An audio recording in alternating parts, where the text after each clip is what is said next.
بسم اللہ الرحمن الرحیم۔ بسم اللہ الرحمن الرحیم، الحمد للہ وکفا وسلام علی عبادہ الذین اصطفیٰ، اما بعد۔ عزیز طلبہ، فقہی قواعد کے دروس کا یہ سلسلہ ہمارا جاری ہے، اور آج اس سلسلے کی ہماری نشست نمبر 54 ہے، 54۔ آج کی نشست میں ہم قاعدہ نمبر 45 کو دیکھیں گے۔ قاعدہ نمبر 45 کے الفاظ آپ کے سامنے ہیں کہ اذا تعارض المانع والمقتضی یقدم المانع، کہ جب مانع اور مقتضی میں ٹکراؤ آ جائے تو مانع کو مقدم کیا جائے گا۔ یہ تو اس قاعدے کا مختصر سا ترجمہ ہے۔ اب ہم اس کی وضاحت دیکھتے ہیں۔ اس قاعدے کی دیگر تعبیرات کے لیے یہ دو تعبیرات زیادہ استعمال ہوتی ہے کہ اذا اجتمع الحلال والحرام غلب جانب الحرام، کہ جب حلال اور حرام جمع ہو جائے تو وہاں پر حرام والی جانب کو غلبہ دیا جائے گا۔ اسی طرح اذا تعارض الدلیلان احدهما یوجب الحظر والآخر یوجب الاباحہ یغلب الموجب للحظر، کہ جب دو ایسی دلیل ٹکرا جائے کہ ایک دلیل ممانعت کا تقاضا کرے اور دوسری دلیل اباحت کا، تو پھر ایسی صورت میں جو جانب ممانعت کا تقاضا کر رہا ہے اس جانب کو غلبہ دیا جائے گا۔ بہرحال یہ تو اس قاعدے کی تعبیرات تھی۔ الفاظ میں یہ دو تین الفاظ ہے۔ ایک لفظ تعارض ہے، تعارض کے لغوی معنی آتے ہیں ایک چیز کا دوسری چیز کے ساتھ ٹکراؤ پیدا ہو جانا، ایک چیز کا دوسری چیز کی ضد اور نقیض ہونا، اور اصطلاح کے اندر بھی تقریباً یہ مفہوم ہوتا ہے کہ دو چیزوں کا اس طرح ٹکراؤ پیدا ہو جانا کہ دونوں پر بیک وقت عمل نہ ہو سکے، تو اس کو کہتے ہیں تعارض۔ اور دوسرا لفظ ہے اس میں مانع، اور تیسرا ہے مقتضی۔ مانع کا مطلب ہے لغوی طور پر کسی چیز کے معنی آتے ہیں روکنے والی چیز، رکاوٹ، اور مقتضی کا مطلب یہاں اس کا مطلب ہوگا جو چیز منع کا تقاضا کرتی ہے، ممانعت کا تقاضا کرتی ہے، اور مقتضی کا مطلب ہوتا ہے تقاضا کرنے والا، طلب کرنے والا۔ یہاں سے مراد وہ سبب ہے جو کسی چیز کے وجود میں آنے کا تقاضا کرے، کسی چیز کے جواز کا تقاضا کرتی ہے، تو وہ چیز مراد ہے اس سے۔ اور تیسرا لفظ اس قاعدے کے اندر چوتھا لفظ یقدم ہے، اس کا مطلب ہوتا ہے مقدم کرنا، آگے کرنا، یعنی اس کی رعایت رکھنا۔ آسان الفاظ میں مقدم کرنے کے یہاں مطلب یہ ہے کہ اس جانب کی رعایت رکھی جائے گی جو جانب منع کا تقاضا کرتی ہے، جو جانب جواز کا تقاضا کرتی ہے اس کا اعتبار نہیں کیا جائے گا۔ اس قاعدے کا مفہوم تقریباً واضح ہے کہ جب کسی بھی کام کے بارے میں بعض اسباب ایسے ہوں جو اس کام کے منع کرنے کا تقاضا کرتے ہوں، ناجائز ہونے کا تقاضا کرتے ہوں، اور دوسری طرف بعض اسباب یا چیزیں ایسی ہوں جو اس چیز کے جائز ہونے کا تقاضا کرتے ہوں، تو ایسی صورتحال میں علماء نے منع کو ترجیح دی ہے اور لکھا ہے کہ اس کو ہم ممنوع قرار دیں گے۔ یہی احتیاط کا تقاضا ہے، کیونکہ جب دلائل میں ٹکراؤ پیدا ہو جائے، کچھ دلائل کسی چیز کے جائز ہونے کا تقاضا کرتے ہوں اور کچھ دلائل جو ہے کسی چیز کی ممانعت کا تقاضا کرتے ہوں، تو ایسی صورتحال میں پھر ہم ممانعت والی جانب کو ترجیح دیں گے احتیاط کے طور پہ، تاکہ جو ہے انسان کسی ناجائز کام میں غلطی سے نہ پڑ جائے۔ اس قاعدے پر عمل کرنے کے لیے کچھ شرائط ہے یا قیود ہے، بڑی اہم شرائط ہے دو۔ ایک شرط تو یہ ہے کہ مقتضی جو ہے وہ معنی سے بڑا نہ ہو۔ جیسے ہم نے پڑھ لیا کہ معنی کو تو ترجیح دی جائے گی، لیکن اگر مقتضی جو ہے وہ زیادہ بڑا ہے، اس کی رعایت رکھنا زیادہ ضروری ہے، تو ایسی صورتحال میں ہم پھر مقتضی کو ترجیح دیں گے اور مانع کو ترجیح نہیں دیں گے۔ یہی وجہ ہے علماء نے مختلف درجے بتائے ہیں کہ معنی اور مقتضی دونوں برابر ہو تو پھر تو معنی کو ترجیح دی جائے گی، یا معنی جو ہے وہ مقتضی سے بڑھ کر ہو تو پھر بھی معنی کو ترجیح دی جائے گی۔ لیکن اگر معنی کم ہو اور مقتضی کا درجہ بڑا ہو اور مقتضی کا درجہ غالب ہو تو ایسی صورت میں ہم مقتضی کو ترجیح دیں گے۔ جیسے عمومی طور پر اس کی مثال دی جاتی ہے کہ صلح کے لیے جھوٹ بولنا تاکہ لوگوں کے درمیان فسادات نہ ہو، جھگڑے نہ ہو۔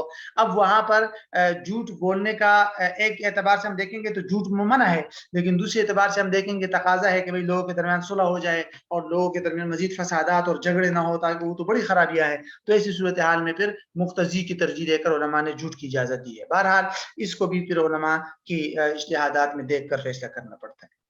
دوسری بنیادی شرط یہ ہے کہ معنی اور مقتضی کا محل ایک ہو، یعنی دونوں ایک ہی چیز کے منع اور ایک ہی چیز کے جائز ہونے کا تقاضا کرتے ہو۔ اگر تو معنی کسی اور چیز کو منع کر رہا ہے اور مقتضی کسی اور چیز کے جائز ہونے کا تقاضا کر رہا ہے، پھر تو دونوں میں تعارض ہی نہیں ہے۔ تعارض تو تب ہی ہو سکتا ہے کہ جب دونوں کا محل ہی ایک ہو۔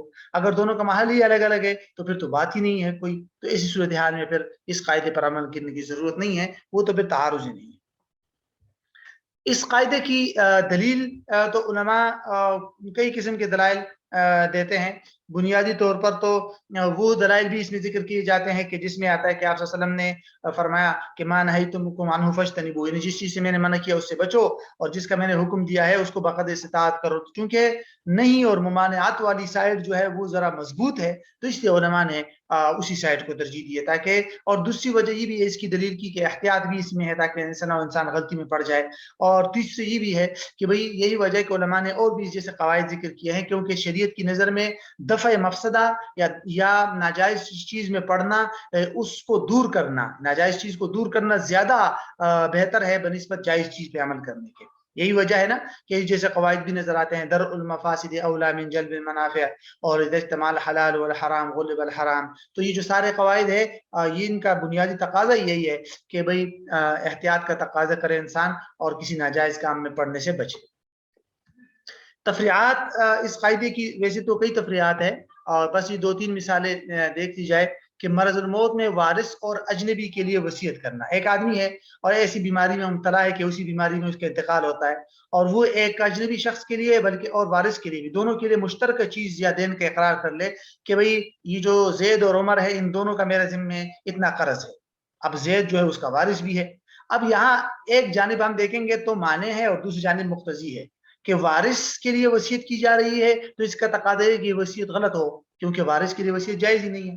اور اجنبی کے لیے وصیت کی ہے تو اس کا تقاضا یہ ہے کہ وصیت درست ہو کیونکہ وصیت تو اجنبی کے لیے درست ہے، اس کا تقاضا یہ ہے کہ بھئی یہ جائز ہونا چاہیے. لیکن علماء نے لکھا ہے کہ یہاں معنی کو ترجیح دی جائے گی اور یہ اجازت دی جائے گی کہ اگر ورثاء نے اجازت دے دی تو الگ بات ہے، لیکن ورثاء نے اجازت نہیں دی تو یہ اقرار جو ہے یا یہ جو وصیت ہے یہ باطل ہو جائے گی. ٹھیک ہے. اسی طرح کرائے کی چیز مالک خود استعمال نہیں کر سکتا. مثلا میں نے اپنا مکان کسی کو کرائے پر دیا ہے تو کیا کرائے کے دوران تو ٹھیک ہے کرایہ دار استعمال کرے گا، لیکن کیا میں اس سے لے کر خود بھی استعمال کر سکتا ہوں یا نہیں؟ تو علماء نے عمومی طور پر منع لکھا ہے. وجہ کیا ہے؟ یہاں بھی ایک معنی ہے اور ایک مقتضی. مقتضی یہ ہے کہ بھئی میری چیز ہے، میری ملکیت ہے، میں اس کو استعمال کر سکتا ہوں، تو اس کا تقاضا تو یہ ہے کہ میں اس چیز کو استعمال کرنا میرے لیے جائز ہو. لیکن دوسری طرف معنی موجود ہے، اور وہ معنی یہ ہے کہ بھئی ابھی عارضی طور پر تو میں نے کسی اور کو دی ہوئی ہے اور عارضی طور پر استعمال کا حق تو کسی اور کو حاصل ہے، اب میں اسے نہیں لے سکتا، تو اس کا تقاضا یہ ہے کہ بھئی یہ چیز جائز نہ ہو اس کا استعمال مالک کے لیے. تو ایسی صورتحال میں علماء نے پھر یہاں معنی کو ترجیح دے کر لکھا ہے کہ مالک جو ہے وہ کرائے کے مدت کے دوران اپنی کرائے کی چیز جو ہے وہ مالک اپنی مملوکہ چیز کو خود استعمال نہیں کر سکتا، کرایہ دار استعمال کرے گا. اسی طرح یہ تیسرا مسئلہ ہے گواہی کا، کہ علماء نے لکھا ہے کہ گواہ عادل ہے یا نہیں. یعنی گواہی کے لیے ضروری ہے نا کہ گواہ عادل ہو، اگر گواہ عادل نہیں ہے تو پھر اس پر فیصلہ نہیں کیا جا سکتا. اب گواہ کے عادل ہونے کے بارے میں قاضی نے جانچ کی، دریافت کیا، لوگوں سے تفتیش کی. بعض لوگوں نے گواہی دی، یہ کہا کہ بھئی یہ جو آپ کے پاس گواہ آئے ہیں یہ عادل ہے، ٹھیک ہے، اور بعض نے یہ کہا کہ نہیں بھئی یہ گواہ ٹھیک نہیں ہے، عادل نہیں ہے. اب ایسی صورتحال میں علماء نے لکھا ہے کہ ترجیح دی جائے گی. اب جنہوں نے یہ کہا ہے کہ یہ گواہ عادل ہے اس کا تقاضا وہ مقتضی ہے، وہ یہ تقاضا کر رہا ہے کہ ان کی گواہی درست ہونی چاہیے. اور جن لوگوں نے کہا ہے کہ بھئی نہیں یہ ٹھیک نہیں ہے، جھوٹ بولتے ہیں، فاسق لوگ ہیں، تو اس کا وہ معنی ہے، اس کا تقاضا یہ ہے کہ ان لوگوں کی گواہی درست نہ ہو. اب دونوں جانب چیزیں ٹکرا رہی ہے، تو اس صورتحال میں احتیاط کا تقاضا یہ کہ قاضی ان کی گواہی کو قبول نہ کرے اور ایسی صورتحال میں معنی کو ترجیح دے کر اس کو ان کی گواہی کو رد کر دے. تو یہ اس کی تفریعات ہے. اور اس قاعدے سے کچھ مسائل مستثنا بھی ہیں جہاں پر شریعت نے مقتضی کو ترجیح دی ہے. مثال کے طور پر اگر کوئی گھر ہے اور وہ گھر دو آدمیوں کے درمیان مشترک ہے، ایک شریک جو ہے وہ دوسرے کی غیر موجودگی میں اس گھر میں رہائش اختیار کر سکتا ہے یا نہیں. مثلا پورا گھر مشترک ہے لیکن ایک آدمی ہے، ایک شریک غائب ہے اور دوسرا موجود ہے. اب جو موجود ہے وہ مکمل گھر میں رہنا چاہتا ہے، تو اب ایک جانب معنی ہے اور ایک جانب مقتضی ہے. مقتضی تو یہ ہے کہ بھئی اس کی مشترکہ چیز ہے کیوں استعمال نہیں کر سکتا، اور معنی کا تقاضا ہے کہ نہیں بھئی اس میں تو کسی اور چیز آدمی کا بھی حق حاصل ہے جو غائب ہے. تو جب کسی اور کا بھی حق حاصل ہے تو پھر اس کو آپ کیسے اجازت دے سکتے ہیں کہ وہ یہ کسی اور کا حصہ استعمال کرے. لیکن علماء نے یہاں معنی کو ترجیح نہیں دی، یہاں مقتضی کو ترجیح دی ہے کہ بھئی یہ استعمال کر سکتا ہے، مشترکہ چیز ہے. ہاں یہ الگ بات ہے کہ جتنے عرصے تک یہ استعمال کرے گا، 1 مہینے تک استعمال کر لیا، تو بعد میں جب وہ آئے گا تو اس کو بھی حق حاصل ہے کہ 1 مہینے تک استعمال کر لے.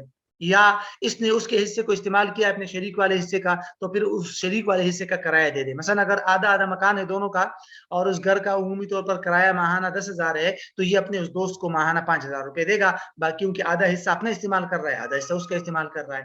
تو یہ ہے بنیادی طور پر, ورنہ اور بھی بہت سارے مسائل ہیں. اصول وہی ہے جو میں نے بتا دیا شروع میں کہ شریعت نے لکھا ہے کہ جب معنی اور مقتضی میں ٹکراؤ ہو جائے اور مقتضی زیادہ غالب ہو, بڑھ کر ہو, اس کی شریعت نے زیادہ رعایت رکھی ہو تو پھر معنی کو نہیں دیکھا جاتا, پھر مقتضی پر عمل کیا جاتا ہے.